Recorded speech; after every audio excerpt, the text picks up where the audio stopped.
جی السلام علیکم، میں ہوں آپ کا دوست ذیشان عمر۔ آج کی جو ہماری تھیوری یعنی بیوروکریٹک تھیوری آف مینجمنٹ، اس سے بیوروکریسی تھیوری بھی کہتی ہیں، بیوروکریٹک تھیوری بھی کہتی ہیں۔ آسان لفظوں کے اندر میں آپ کو یہ بتاتا ہوں کہ آپ نے بیوروکریسی کا آپ کو پتہ ہے، یعنی جو ہمارے سی ایس پی آفیسرز ہوتے ہیں تو ان کو ہمیں کہتے ہیں کہ یہ ہمارے بیوروکریٹ ہیں۔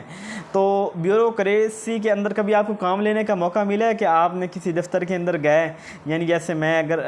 لیکچرر ہوں تو میں کالج لیول پہ گیا اور میں نے ٹرانسفر کروانا تھا، میں نے اپنا سیکٹریٹ کے اندر گیا تو وہاں پہ کیا ہے جی کہ وہ سیکٹری بیٹھا ہے، ایڈیشنل سیکٹری بیٹھے ہیں، پھر ڈپٹی سیکٹری کے روم ہیں، پھر سیکشن آفیسرز بیٹھے ہیں ڈیفرنٹ۔ اب میں نے جو ہے نا وہ ایک اپلیکیشن سب سے پہلے جو ہے نا میں نے کہا کہ میں نے ٹرانسفر کروانا ہے، میں نے اپلیکیشن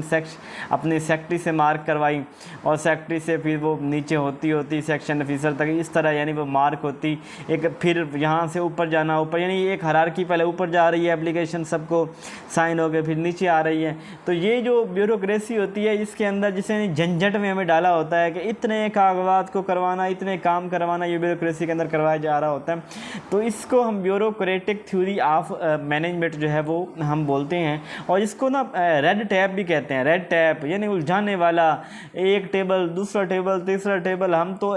ٹیبلوں پہ خوار ہو جاتے ہیں کہ کس سے سائن کروائیں۔ تو ذرا اس کو مزید ہم دیکھتے ہیں کہ یہ بیوروکریسی تھیوری ہے 1905 کے اندر، اس کا میکس ویبر، ٹھیک ہے نا، ایک جرمن سوشالوجسٹ تھا میکس ویبر، اس نے یہ کنسیپٹ دیا تھا اور اس نے کہا تھا، اس کا مقصد بیسیکلی یہ تھا کہ یہ ہائیلی اسٹرکچر ہوتی ہے، یعنی اسٹرکچر ہے نا، سیکشن آفیسر ہے، پھر 3 سیکشن آفیسر بیٹھے ہیں، اوپر سے 2 ڈپٹی سیکٹری بیٹھے ہیں، پھر ایڈیشنل سیکٹری بیٹھا ہے، پھر سیکٹری بیٹھا ہے۔ تو یعنی ایک اسٹرکچر ہوتا ہے نیچے سے لے کے اوپر تک، اور اس کے نیچے آئیں تو ڈی پی آئی بیٹھے ہیں، پھر وہ بیٹھے ہیں ڈائریکٹر کالجز بیٹھے ہیں، پھر ڈپٹی ڈائریکٹر کالجز ہیں، پھر پرنسپل ہیں، پھر نیچے لیکچر، یعنی ایک ہیرارکی جو ہے نا، تو وہ کہتے ہیں ہائیلی اسٹرکچر ہوتا ہے، فارملائزڈ ہوتا ہے اور امپرسنل امپرسنل کا مطلب ہم عام لفظوں میں کہہ سکتے ہیں کسے دے نہیں ہوندے، اے پتر کسے دے نہیں ہوندے، یعنی لوگوں سے سمپیتھی نہیں ہوتی، وہ ایک سسٹم کو فالو کرنے والے ہوتے ہیں۔ لیکن پتہ چل بھی جاتا ہے جب آپ کی سفارش ہے تو ڈائریکٹ سیکٹری نے سارے کام کر دیے، پھر یہ آپ کو ریڈ ٹیپ سے گزرنا نہیں پڑتا۔ They believe in authority of manager, یہ مینیجر کی اتھارٹی کے اوپر بلیو کرتے ہیں۔ کلرکوں نے بس یہ سائن سوئن کر کے دے دیے، انیشیل کام تو صاحب نہیں کرنا ہے۔ دس از آلسو ریڈ ٹیپ اسے کہا جاتا ہے۔ اس کے علاوہ اس کے اندر کیا چیزیں ہیں، یعنی یہ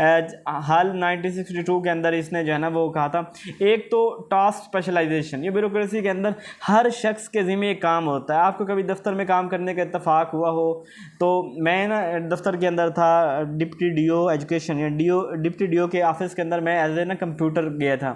اب وہاں پہ ہم 4 لوگ تھے، 2 آلریڈی کلرک تھے، ایک میں ایز اے ٹیچر تھا، اور ٹیچر سے میں وہاں پہ کمپیوٹر آپریٹر کے طور پہ آ گیا، اور اسی طرح ایک اور بھی تھا۔ تو 4 لوگ ہم دفتر میں تھے، اور مجھے جو ہے نا وہ ایک دن جو ہمارے ڈپٹی صاحب تھے انہوں نے اتنا بڑا مجھے نا مطلب 2 پیجز شاید بنتے تھے وہ دے دیے،